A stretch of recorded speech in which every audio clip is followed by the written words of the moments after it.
subhanahu wa ta'ala. A person who likes to surrender him of herself. A person who would like to worship one God.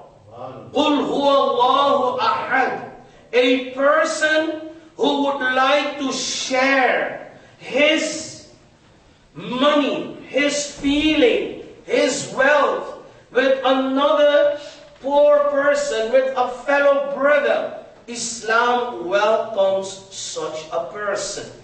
Today, our brothers from Nigeria, this is what you call unity, is part of unity, is part of brotherhood, is part of feelings, what we call. And this kind of feelings, this kind of good thinking, we've got from Quran, we've got from the education of Quran, we've got from the guidance of Prophet Muhammad sallallahu ta'ala alayhi wa sallam, we've got it from the sunnah of the Ashabul Nabi sallallahu ta'ala alayhi wa sallam.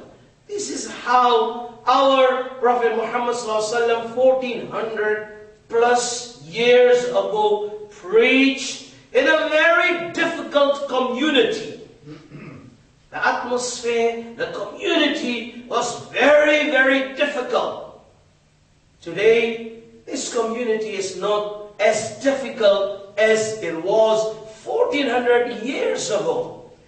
There were people that would slaughter a person who would read the kalma shahada.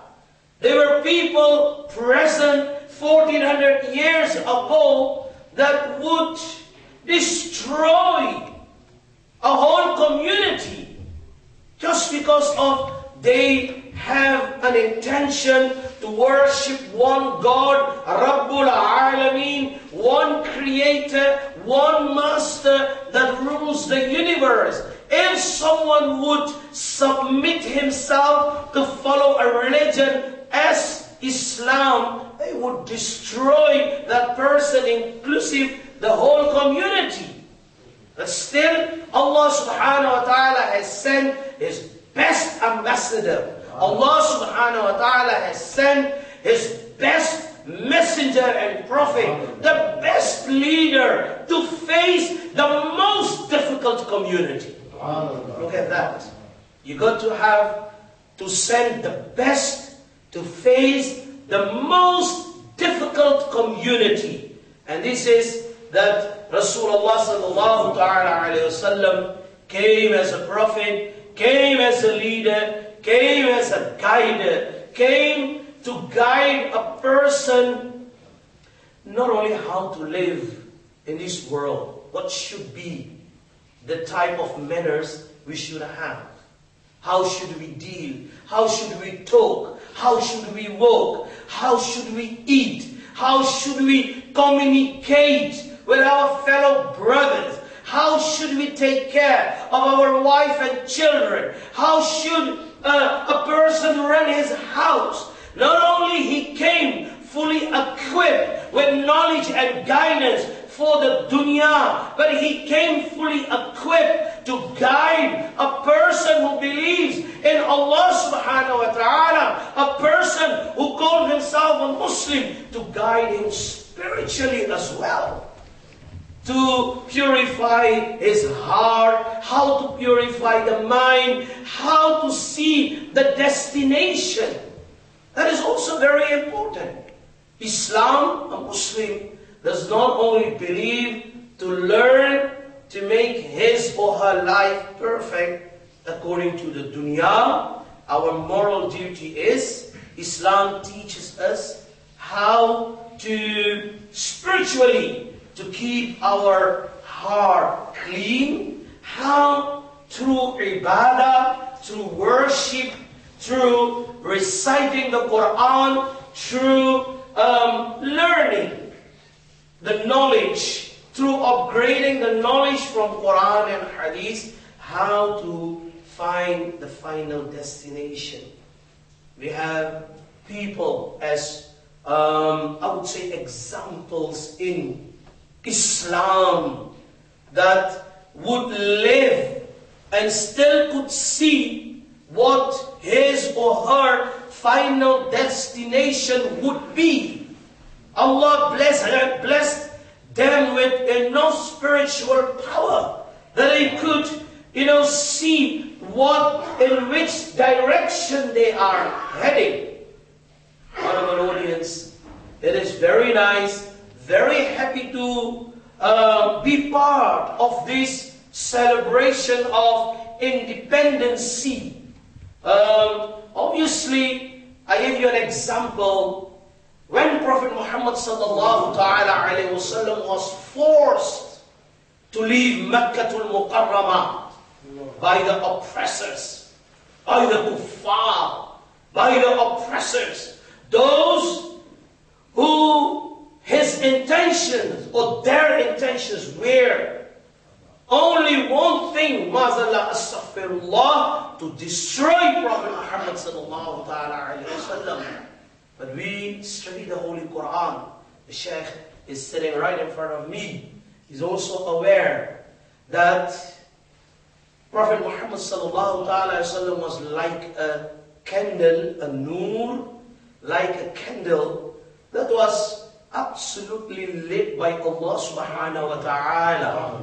No human being, no kafir, no leader, no oppressor had that dignity, power to destroy or put off this light that was protected at all time by Allah subhanahu wa ta'ala.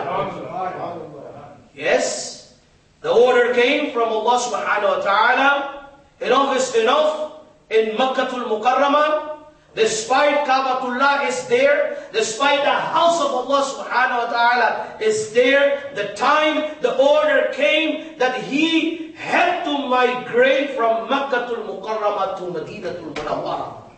And so did he in the company of Khalifatul Muslimin, Hazrat Sayyidina Abu Bakr Siddiq radiyallahu ta'ala anhu. He migrated in his company from Makkatul Mukarramah to Madinatul Munawwarah, where he had a long time, peaceful time of 10 years almost. Look at that.